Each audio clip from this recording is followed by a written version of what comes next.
نور على مر الزمان تألقا وأضاء للدنيا طريقا مشرقا، وهدى من الرحمن يهدينا به للصالحات وللمكارم والتقى.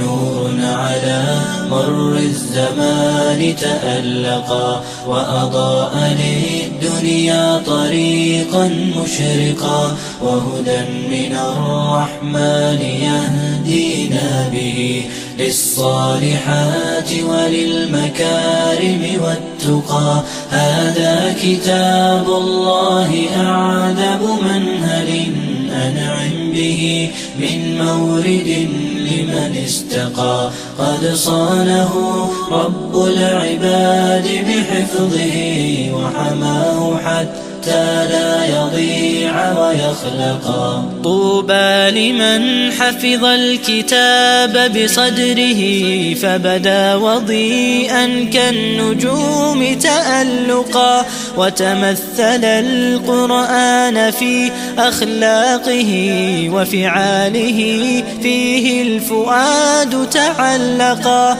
وتلاه في جنح الدجى متدبرا والدمع من بين الجفون ترقرقا. هذه صفات الحافظين كتابه حقا فكن بصفاتهم متخلقا. يا حافظ القرآن رتل آيه فالكل أنصت للتلاوة مطرقا. يا حافظ القرآن لست بحافظ حتى تكون لما حفظت مطبقا. ماذا يفيدك أن تسمى حافظا وكتاب ربك في الفؤاد تمزقا.